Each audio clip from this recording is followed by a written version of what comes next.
a second. Aren't these the guys that biked up that mountain at the Tour de France course? Oh yeah, Mont Ventoux. Mont Ventoux. Hi. How you doing? How you doing? Rob? Yeah, Matt. Oh, Matt. Del. Rob, Matt.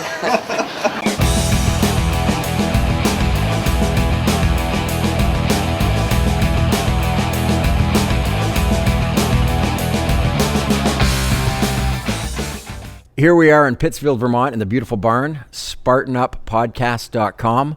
We've got the team, the Colonel Tim Nye, the Wild Woman, Sephra, the rewilding expert, love that title.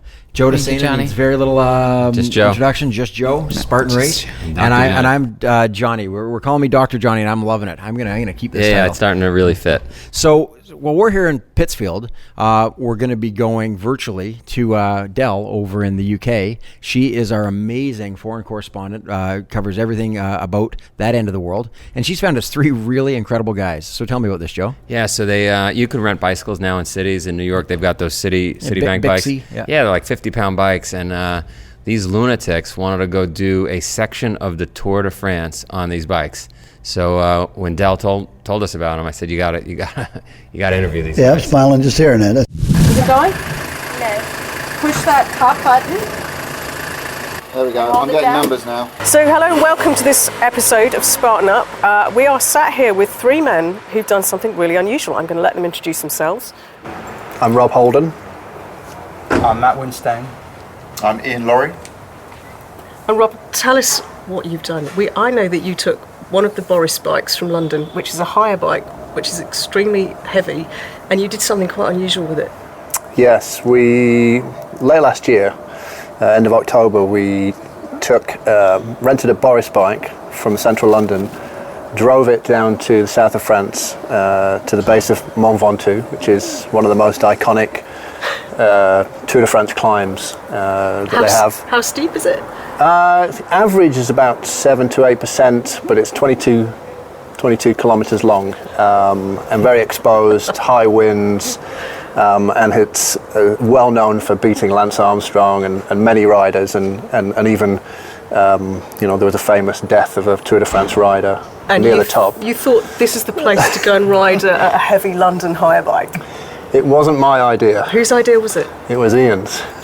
Yeah, well, I'd so basically, it was my idea, but I wasn't going to ride it myself. I knew that much. So all the best ideas are all the best ideas are like that. Yeah. So no, I'd heard about some guys that had ridden a Brompton up there many years ago. So when the Boris bikes came out, that was one of my first thoughts. Was I wonder how far you can get them in 24 hours, because that's the limit, right? That's the rental limit.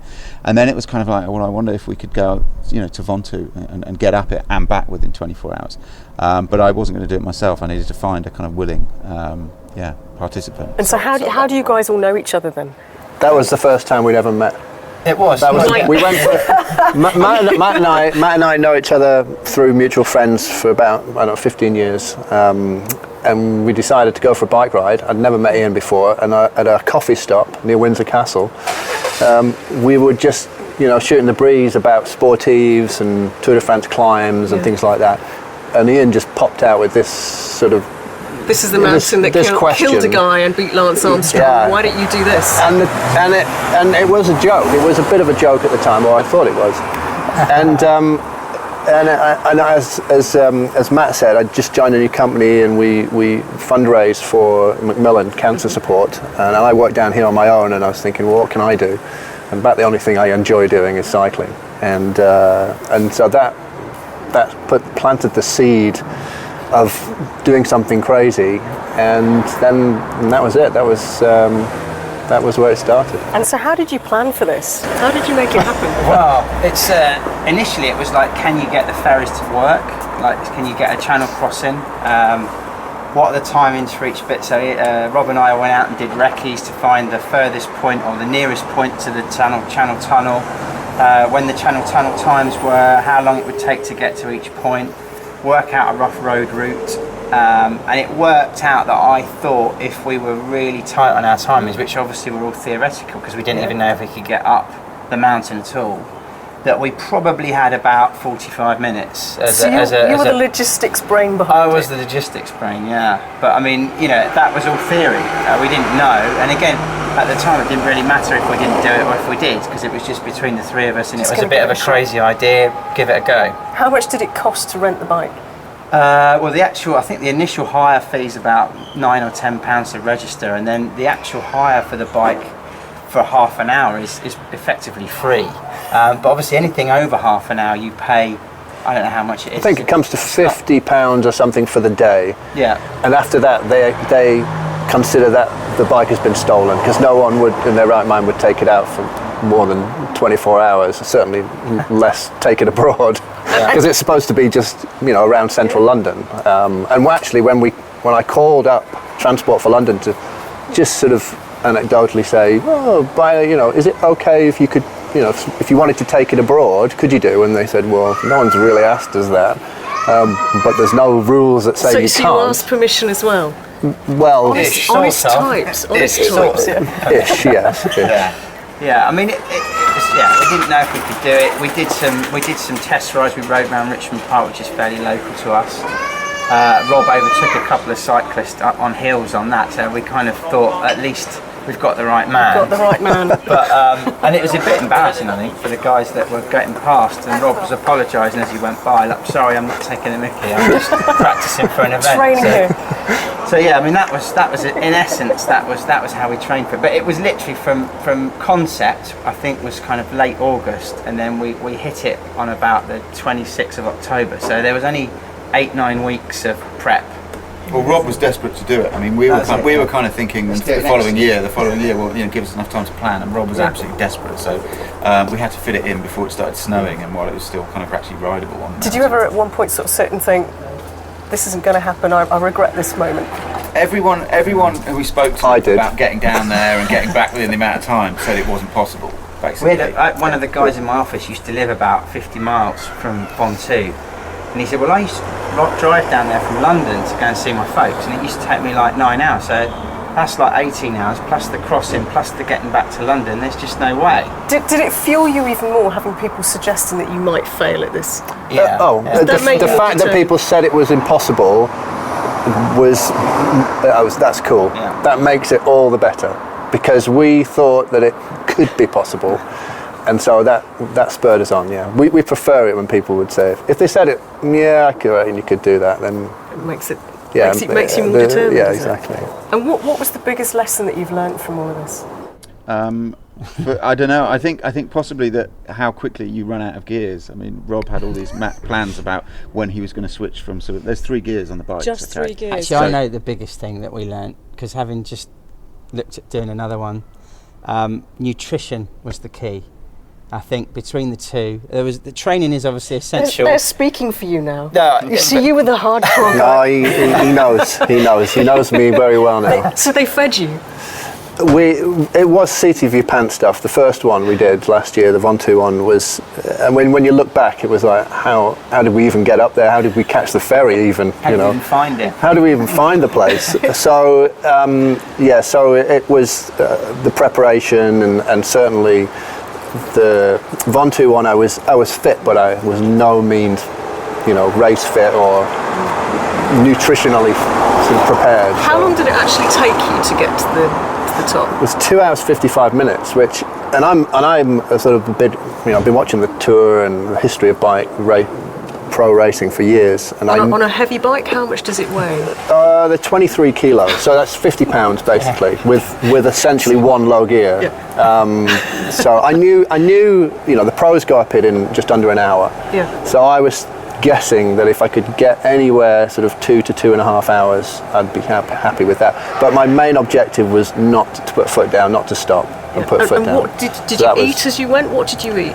I did, but I didn't eat enough. I didn't drink enough. Did you ever at any point grip down and just think, I can't do this. I did. Yeah. I mean, my mind was willing, but the flesh was weakening by the minute. I think I always thought I'm not going to let these guys down, because they'd got me to the mountain on time, and they were probably going to get me back on time. And I had all these people that sponsored us, who were. So there was a lot of pressure in terms of just personally getting up it, but I just thought, when I started cramping up and I hadn't hydrated enough and stuff like that, and we thought it would be cold or cool, you know, and it was actually really hot. So it was a lot harder that way. Did you train on any mountainous areas, or did you? There isn't really. Yeah, there's some steep climbs out in the Surrey Hills, but you know, you're talking a half a kilometre or a kilometre at max. Yeah. You know, there's nothing alpine style, so you can't. So to train, you know, I'm going out for 2-hour rides on a big gear to sort of, because I knew that I'd be on a really low cadence the whole way up. Yeah, it's effectively like riding a single speed up there, isn't yes, it? yeah, with a high gear. With 23 kilograms behind you. I hope you're not sitting still while you listen. If you are, you better get a burpee break in. This didn't stop you, then you had a further idea.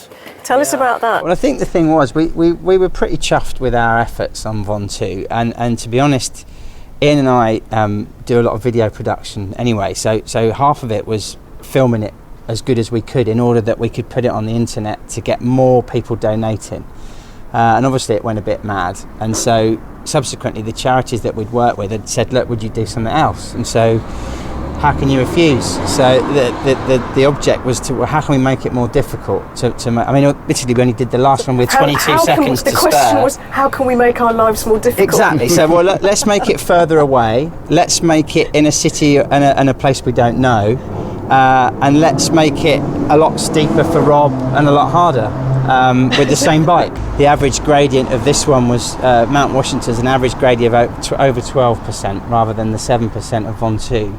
It is a little bit shorter. And what made you pick Mount Washington? I really wanted to pick something that basically meant we could leave London, start a stopwatch and get back to London within 36 hours. So it was all about finding elements that we could add in that would kind of add up to 36 hours. So and the city bikes as well, and finding a place that had the same, because they've got identical bikes, they're literally identical. So New York's got the same city bike, and it meant that we could get him flown over in 6 odd hours, get the bike in New York. And is that a similar kind of bike? Is it? It's made by the same company, Bixie, which is a Canadian company, and they have, I don't know, about 12 or 15 cities around the world that they have those bikes in. So the only thing that I was worried about, and I tried to contact the company that runs it in New York to say, can you just confirm the exact gear ratios?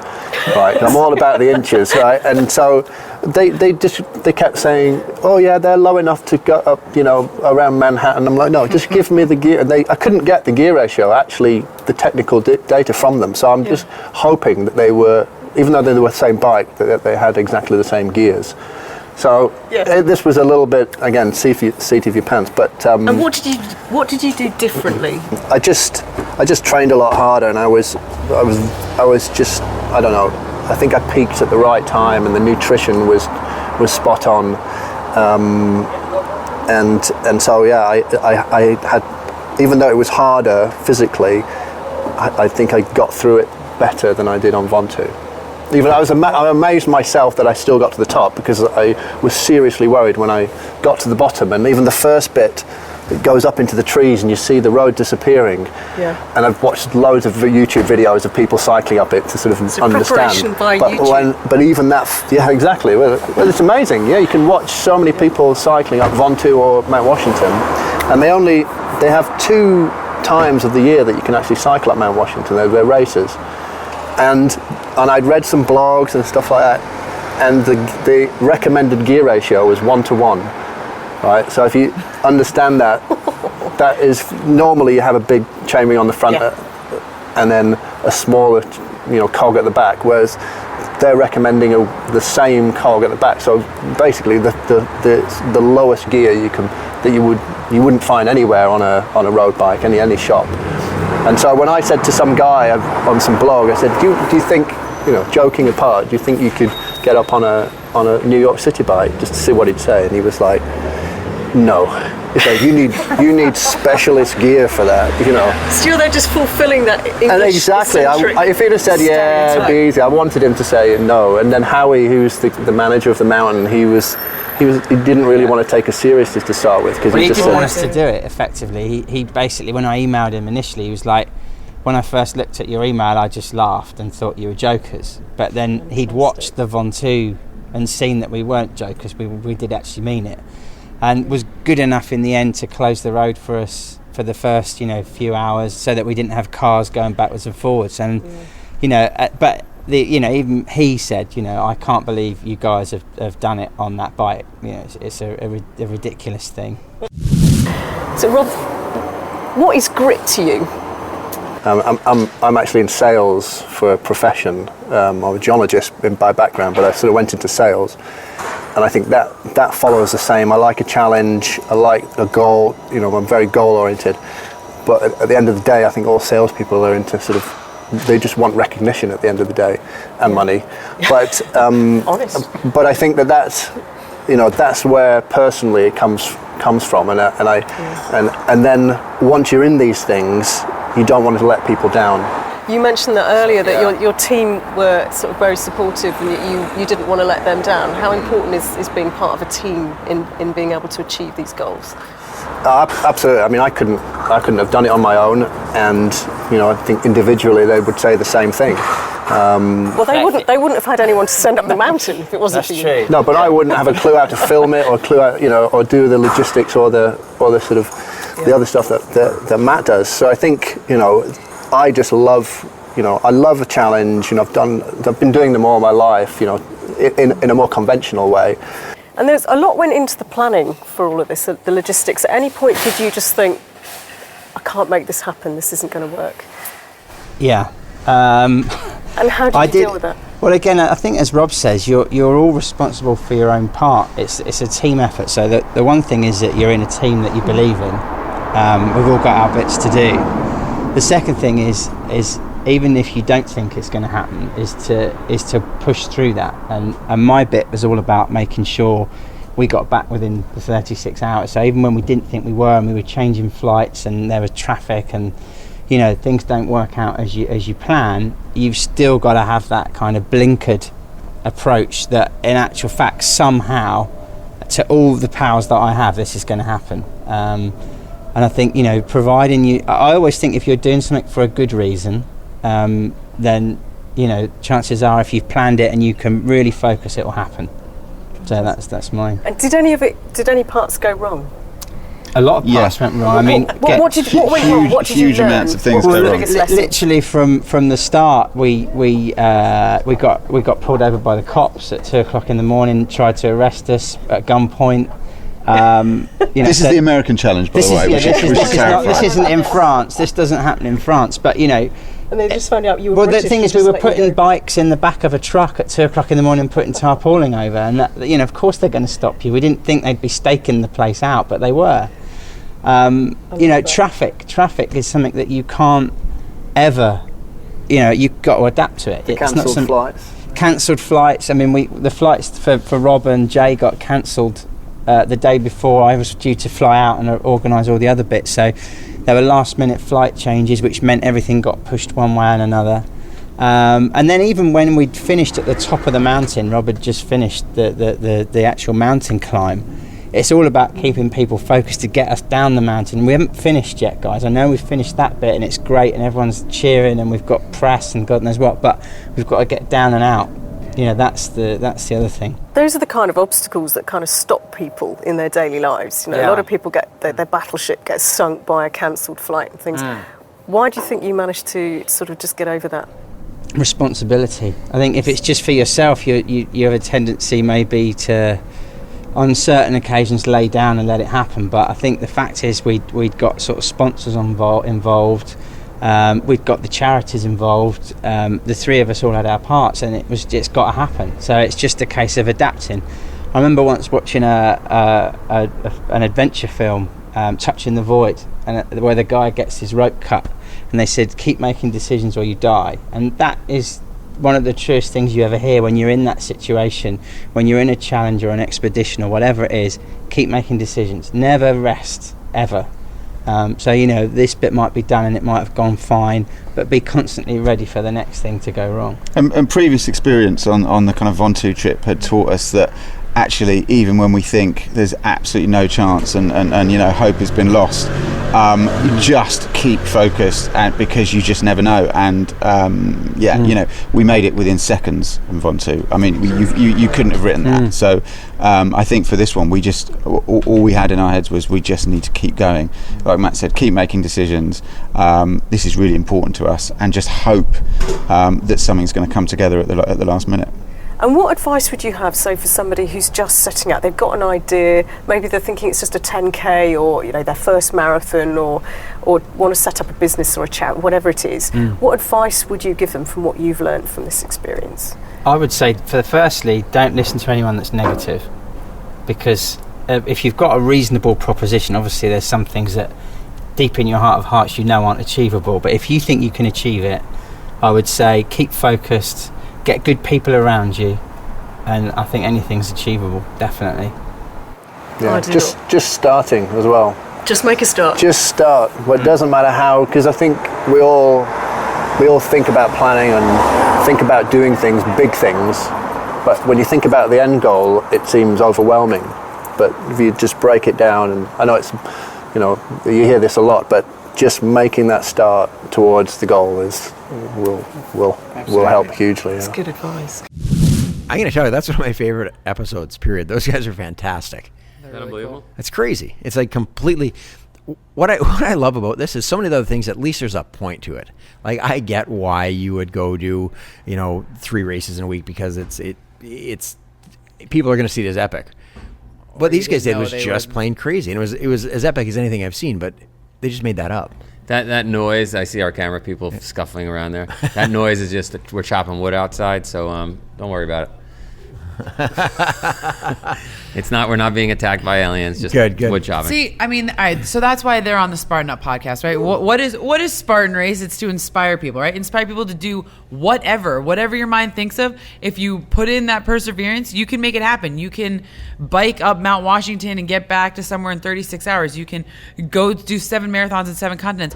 Whatever, you know what? Find what you want to do, have a great idea, and figure out how to make it work. Yeah, get it done. You put teepees on the side of the mountain. I put teepees on the side of the mountain by myself. But this is right up her alley, right? These guys just had a little seed of an idea, right? And they nourished it and it grew, right? So, see, they're all becoming horticulture. Well, I'm just trying to help you out. That's awesome. Trying to help you out. Thank you, Carlton. I don't know, again, this is one of these guys, I don't know if they knew where it was going to go or what it would be. They just kind of did it. But it's the spirit they went into it with. Like they just said, we're going to do this. I love when he said about asking people and they go, yeah, that can't be done. And he said, it's kind of the answer I was looking for. If they said, yeah, no problem, he's like, oh, we got to go find something else to do. The other thing that I really got about this one is we're calling it the Boris bike guys, right? Yeah. And it was really the one guy who did the biking. But I love his point is that this has every bit as much to do with them as him. He said, I had the easy job. I mean, it was hard. I had to pedal nonstop for several hours, but these guys did all the logistics, all the everything. And you think about some of the people we interview and some of the incredible explorers and the guys behind the scenes. There's so many people behind the scenes doing just that cause these things to happen. I mean, look at you guys with the podcast, right? Yeah, without us, Joe. Yeah, I'm the star. I mean, without us. Or Johnny, right? You think about Spartan races, right? You always say how it inspires, changes all these people's lives when they cross the finish line. But you guys obviously know the operations, the guy who's running the site, the people who are building the crew. We have 300 people around the globe right now trying to make it all happen. It is a massive undertaking. I think a lot about those early days. There were 35 plus people that all chipped in for food. Yeah. I mean, we couldn't pay anybody for years. Yeah. And I see our camera person looking over her like she's waiting to get a pat on the back. Marion's our wonderful camera person. Right. The sound guy. And Marion's our camera person for today. And we're hoping she takes on the job full time. She's pretty good with the camera. Yeah. I don't know where we'd be without her. She guides us a lot. She does guide us a lot. Yeah. And somebody's got to hold the camera. There's that too. It'd be the selfie show. That wouldn't work very well at all. And hold us emotionally. Yeah. But back to these bike guys. Did something unbelievable. Yeah. I love the idea that they just created it out of the blue and then said, let's make it even harder for the second one.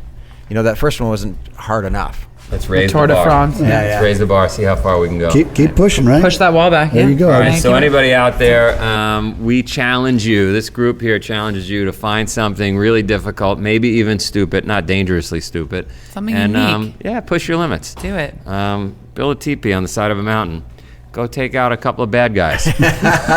Call yourself a doctor with no medical credentials. Do whatever it takes. Lay out some barbed wire, pour some gasoline on the ground, and start a company. Absolutely. Right? Make it happen.